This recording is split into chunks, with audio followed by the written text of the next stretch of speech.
Have you ever stood at the precipice of your emotions, believing that the love you offered was a pure, unblemished force, a divine gift meant to be cherished forever?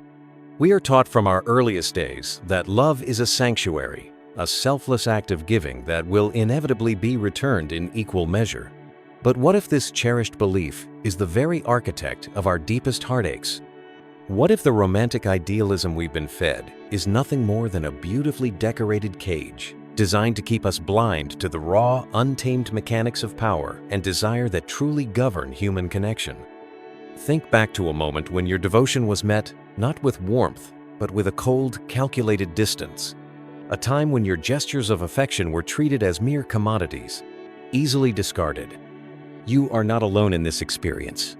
This is not a failure of your heart, but a profound misunderstanding of the universal laws at play. If you've ever felt the chilling realization that your purest intentions were being used against you, then this message is your awakening. It is a sign from the universe that you are ready to shed the illusions that have kept you in chains.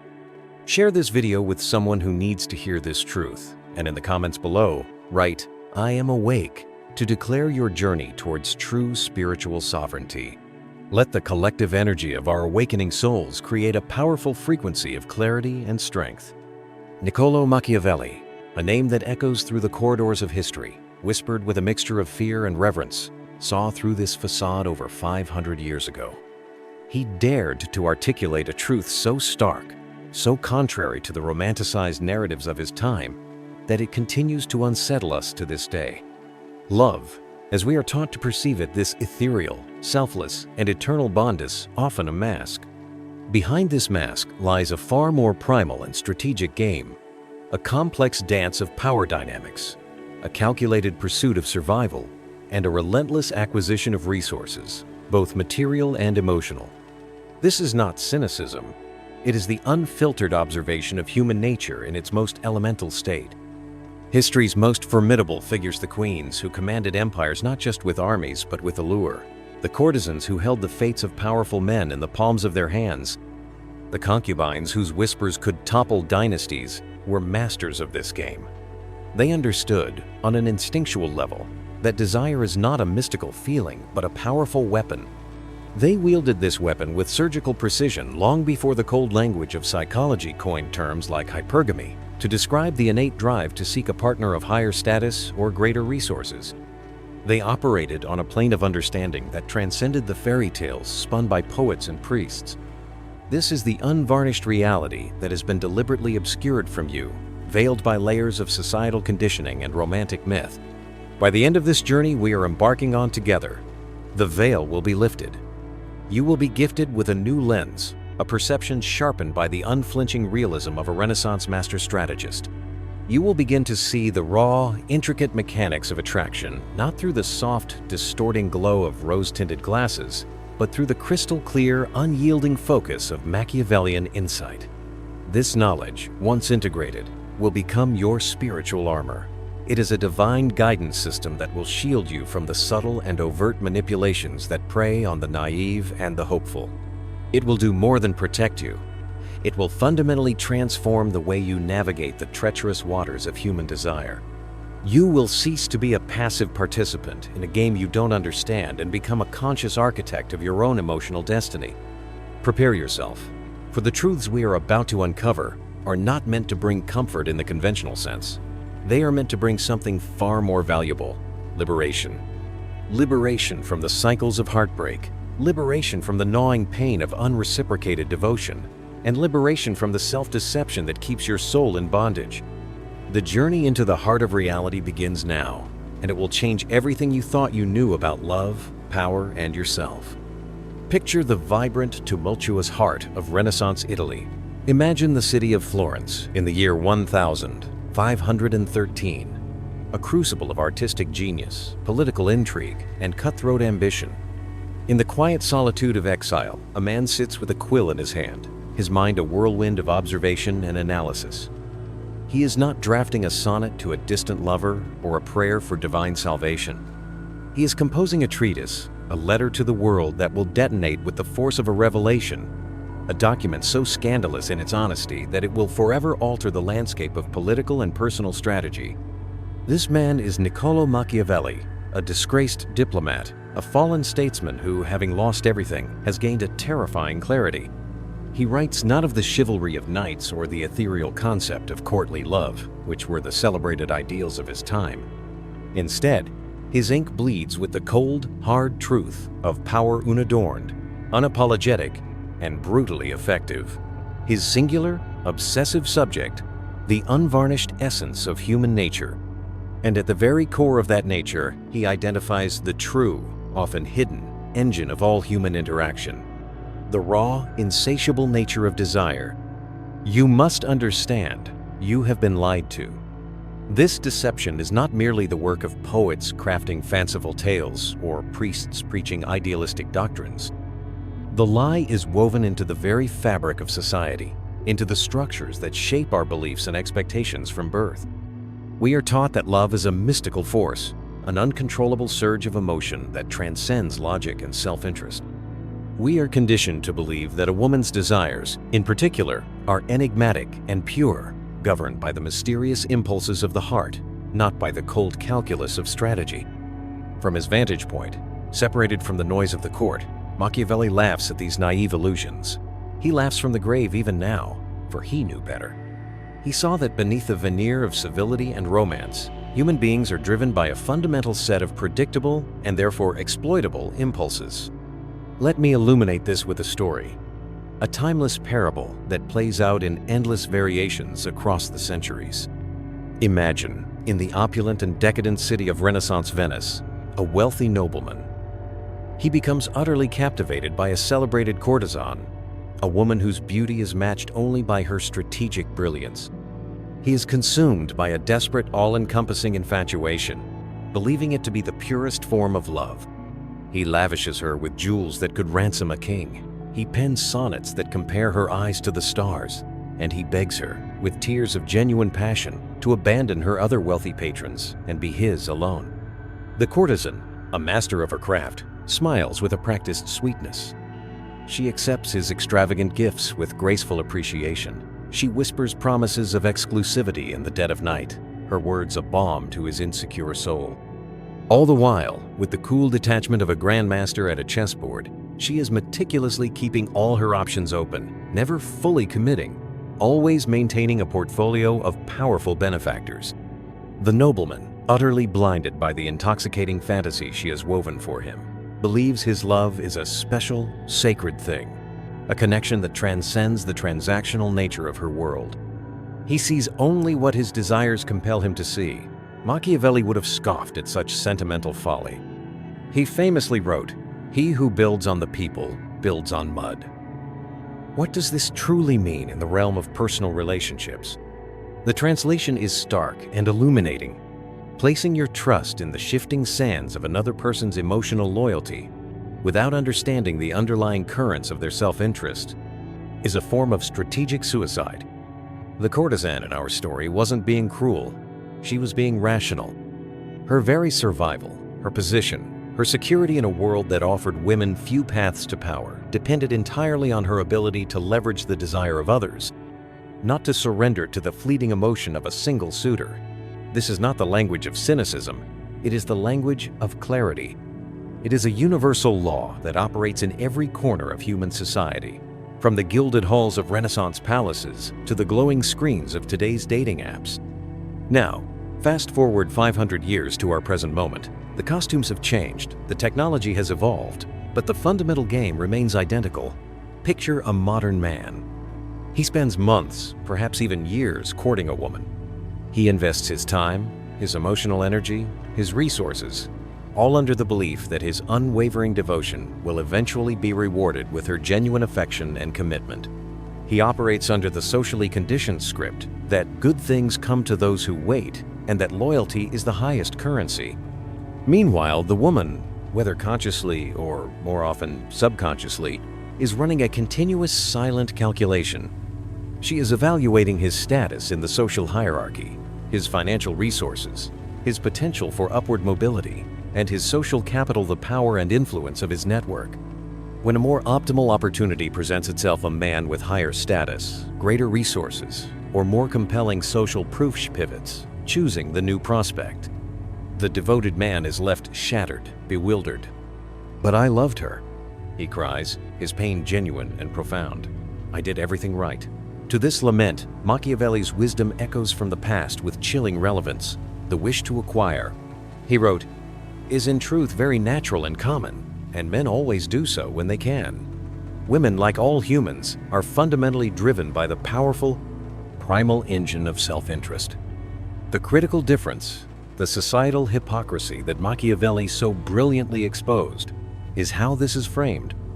Society often condemns men for the overt pursuit of their self-interest, labeling it as selfish or predatory, while it simultaneously normalizes and even encourages women to optimize their choices for security and status under the guise of seeking a good provider or a stable future. And here is where the profound spiritual awakening begins. This is where the joy, the true, unshakable joy of liberation, kicks in. When you accept this fundamental truth of human nature, the dense fog of romantic illusion begins to dissipate. You stop resenting the game because you finally understand its rules. You cease being a frustrated pawn and begin to see the entire board. Like a 16th century Medici prince, a master of both statecraft and the subtle arts of influence, you learn to wield power not through brute force or desperate pleading, but through a deep and nuanced understanding of the very nature of reality. Think back to the last time you were friend-zoned, a term that masks a deeper, strategic reality. Was it truly about the simplistic, self-pitying narrative that nice guys finish last? Or was it about a fundamental failure to demonstrate value beyond the easily obtainable commodity of emotional labor? What if I told you that Machiavelli's insights into the human heart predate the entire field of evolutionary psychology by centuries? His observations on the dynamic interplay of fear versus love are a perfect mirror to modern scientific studies on attraction and mate selection. This isn't about despair, it's about empowerment. The nobleman in our Venetian tale could have kept his jewels, invested them in his own status, and honed his own power until he became an undeniable force in his own right. That is the path of the strategic mind, the path of the sovereign individual. Now, let us ask the uncomfortable question that you must confront with radical honesty. Have you ever been the courtesan's mark?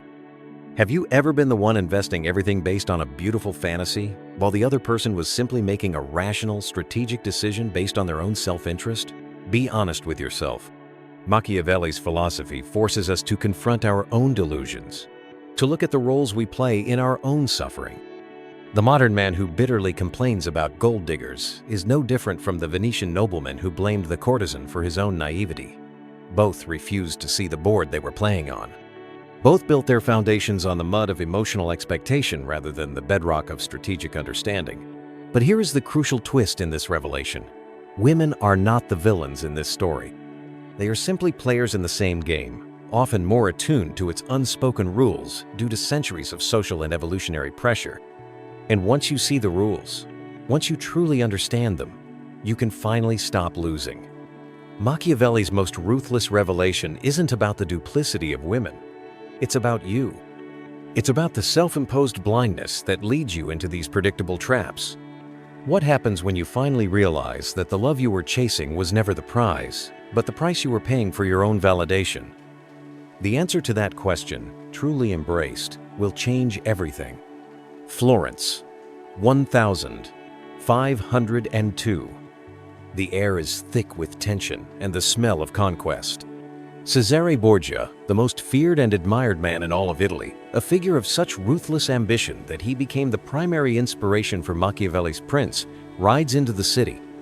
At his side is his personal executioner, Don Michelotto, a living symbol of Borgia's absolute power. The bodies of rebels and defiant traitors swing from the ramparts, a gruesome but effective message to all who would dare to underestimate the price of defiance. The common people whisper his name in terror, a mixture of dread and awe. And yet, when Borgia enters the Piazza della Signoria, the central square, something remarkable happens. Women do not flee in horror. They press forward, their faces flushed not with fear, but with an undeniable, intoxicating fascination.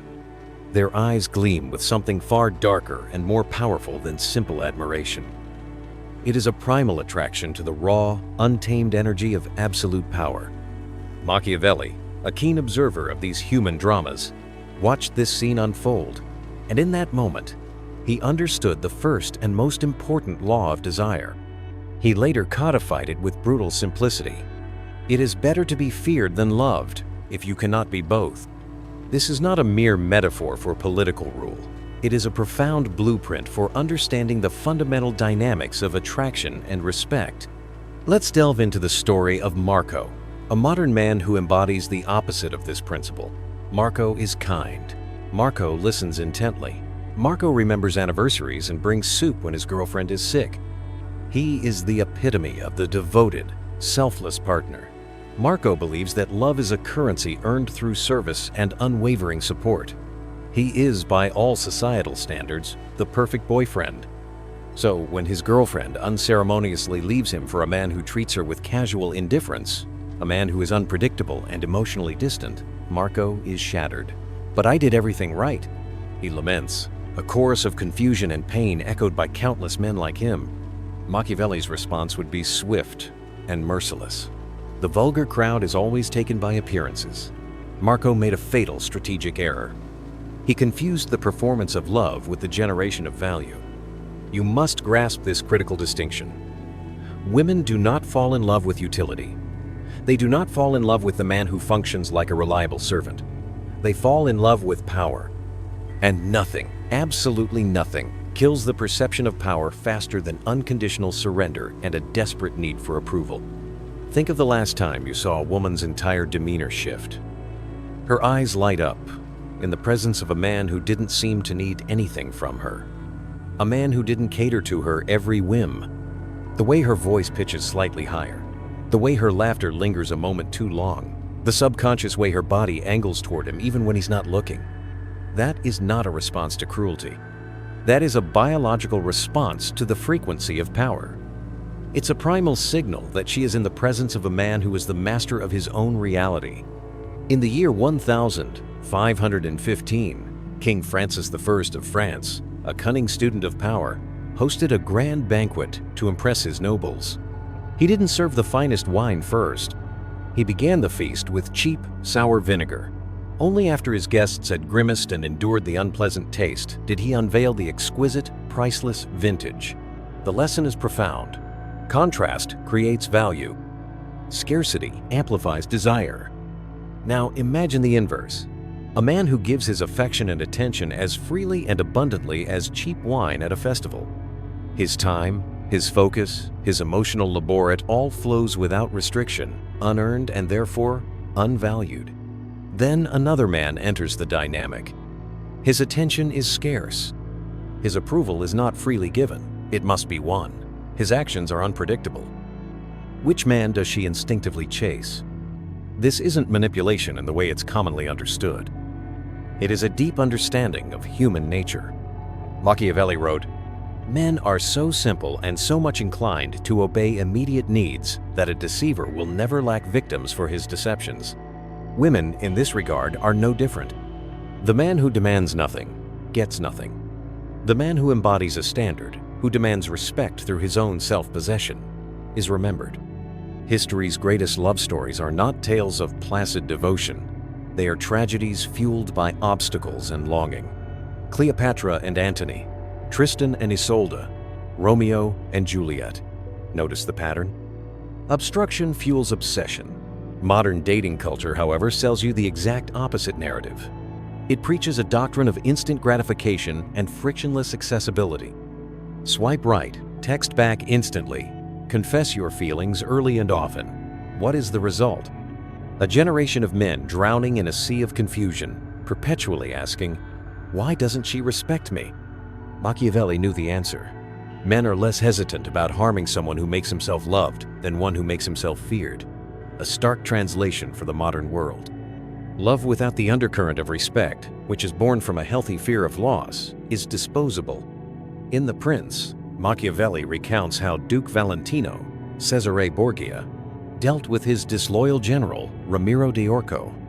He didn't just fire him, He had him executed and his corpse displayed in the town square. The people were horrified, yes, but the rumblings of rebellion died overnight. Now, consider the brutal parallel in the world of attraction. A woman tests a man's boundaries. He concedes, hoping to keep the peace. She pushes further. He concedes again. Soon, she is bored. Not because she is inherently evil, but because he has shown her no line he won't allow her to cross. He has demonstrated no consequence for disrespect. The Duke's lesson wasn't about cruelty for its own sake. It was about structure. Fear isn't cruelty, it's structure.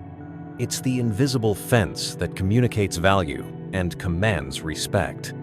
A man who cannot say no is a man who cannot truly be loved, only used. And here is where the initial shock of these truths begins to transform into empowering clarity. Remember the girl who ghosted you right after you canceled your own plans to help her move? Machiavelli would have nodded in understanding. Benefits, he advised, should be conferred little by little so that they may be better enjoyed. Studies show that women are demonstrably more attracted to men whose feelings are ambiguous. The fear of potential loss triggers a far more powerful dopamine response in the brain than the certainty of gain. This isn't about becoming a tyrant. It's about becoming unpredictable. The man who can walk away, who possesses the inner strength to choose his own purpose over the need for a woman's approval, holds the ultimate power. Always. Machiavelli didn't write The Prince to create monsters. He wrote it to expose the reality of the human condition. And when you stop begging for love and start commanding respect, a profound shift occurs in your reality. Women don't want a servant. They want a challenge. Not because they are cruel, but because you are. You are cruel to yourself when you devalue your own attention, when you surrender your own frame, when you abandon your own purpose. Deep down, beneath all the layers of social conditioning, you know this to be true. The moments in your life when you were most desired weren't when you were being the nice guy. They were when you were dangerous.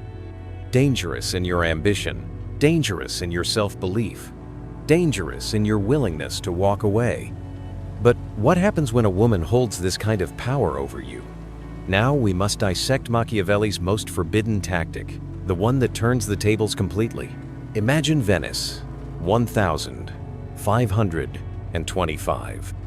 A young, passionate diplomat pleads with his lover, a powerful nobleman's wife, to leave her husband for him. He offers her his undying love, his future, his everything. She hesitates.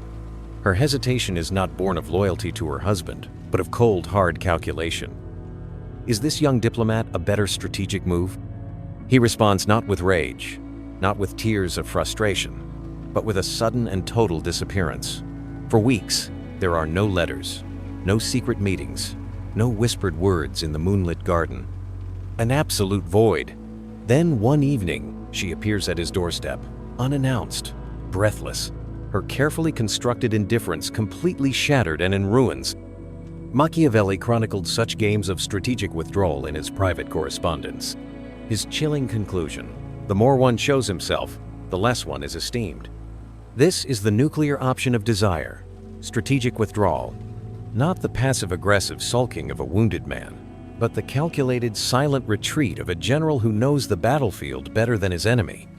Imagine Alejandro, a talented artist who falls for a captivating woman at a gallery opening. He texts her the next day. No reply. He waits anxiously and sends a follow-up text 3 days later. Radio silence. A week passes. He crafts a witty meme, something light and casual designed to reignite the spark. Nothing. He is spiraling into a vortex of self-doubt and obsession. What is Machiavelli's diagnosis for this all-too-common scenario? He who believes that new benefits will make great personages forget old injuries is deceived. Alejandro's mistake wasn't his initial enthusiasm. It was his predictability. His continued pursuit in the face of her silence devalued him with every message sent.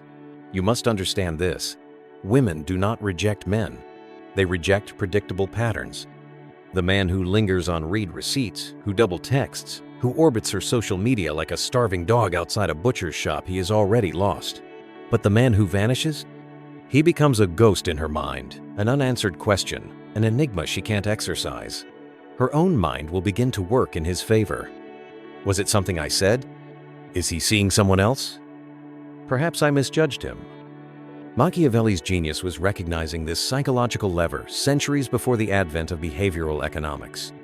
Lucrezia Borgia, history's most infamous femme fatale, didn't seduce her countless lovers through overt pursuit.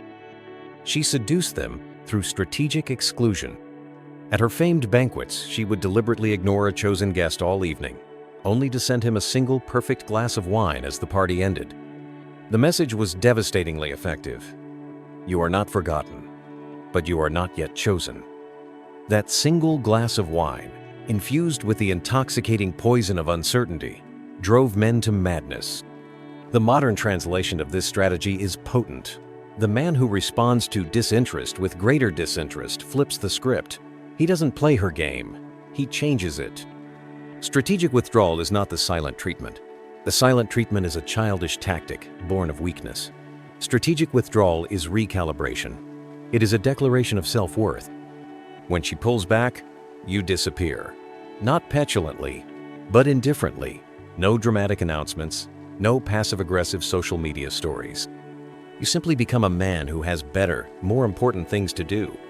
Machiavelli wrote, "What you do not enforce, you do not demand." If she expects your constant attention, remove the expectation. Let her wonder if she ever truly had it to begin with. When you eventually reappear, it is with zero explanation. Your energy, your very presence says, "I was elsewhere. The world is wide and full of possibilities." This isn't manipulation, it is leverage. And here is where the true inspiration ignites. A man who withdraws strategically isn't playing games. He's ending them. He doesn't fear abandonment because he has already abandoned his own need for her validation. Women sense this on a primal level. It terrifies them, and it electrifies them. What is Machiavelli's most subversive insight? The prince must be a fox to recognize traps and a lion to frighten wolves. The lion doesn't beg. He leaves. And when he returns, the entire jungle holds its breath. But what happens when she calls your bluff? What happens when your withdrawal is met with permanent silence? In this final crucial chapter, we arm you with Machiavelli's ultimate weapon, the one that separates the true princes from the pawns. Rome, 1503. Pope Alexander VI lies dying, not from a common illness, but from poison. And the poisoner? Likely his own son, the ruthless Cesare Borgia. The man who had mastered Europe through a terrifying combination of deception and terror had been outplayed at his own game, undone by his own blood. Machiavelli records this historical event with a chilling clinical detachment. His ultimate lesson is not about manipulating women, not about conquering power, but about you. It is about the final, non-negotiable choice every man must make. Will you be the poisoner or the poisoned? Will you be the master of your own reality or a victim of someone else's? Let's dissect Daniel. He's a man who has absorbed every so-called red pill tactic available online. He withholds attention, he manufactures scarcity, he never texts first. And for a while, it works, until the day his lover truly tests him. She posts a story on social media with another man, just ambiguous enough to be deniable but pointed enough to wound. Daniel's stomach drops. The carefully constructed facade of indifference crumbles. His fingers hover over his phone, his mind racing. The urge to react, to question, to demand an explanation is overwhelming. What is Machiavelli's verdict on Daniel's predicament? He who is the cause of another's advancement is thereby the cause of his own ruin. Daniel's error wasn't in his tactics, it was in his foundation. His strategy was a performance, not an identity. It was a dependency on a set of rules, not a reflection of true inner sovereignty. He had replaced the begging of the nice guy with the begging of the game player, but his desperate hunger for her validation remained. True power does not come from manipulating a woman's interest. It comes from not needing to. When Lorenzo de' Medici, the magnificent ruler of Florence, wanted to destroy a political rival, he didn't attack him directly. He gave him everything: lands, titles, even his own cousin's hand in marriage. The rival, drunk on this sudden influx of false security, grew complacent and careless until the night Medici's assassin slit his throat in his own bed. The modern translation of this principle is this: the woman who senses your strategy without sensing your genuine indifference will eventually call your bluff. And you? You will crumble, because tactics without true sovereignty are just another form of begging. Here, now, are the three pillars of that sovereignty. 1. The death of validation. Machiavelli's most dangerous idea wasn't in The Prince. It was in a private letter where he wrote, "Never attempt to win by force what can be won by deception." But here is the truth he didn't write. Deception itself is still a form of weakness. The man who feigns indifference while obsessively checking her Instagram is no different than the medieval alchemist trying to turn lead into fool's gold. True power? Delete the app. Not to punish her, but to liberate yourself. 2. The economy of attention. In 1512, the Republic of Florence fell because it overextended its resources, chasing wars it couldn't win and alliances it didn't need. Your attention is your kingdom. Every DM, every like, every midnight scroll through her photos is a resource leak. Machiavelli stated, "The first method for estimating the intelligence of a ruler is to look at the men he has around him." Who surrounds you? Her ghost or your purpose? 3. The nuclear option. When King Ferdinand of Spain suspected betrayal, he didn't confront, he erased. He erased entire cities, bloodlines, and cultures. You don't need to go this far. But you must know, deep in your soul, that you have the ability to walk away completely.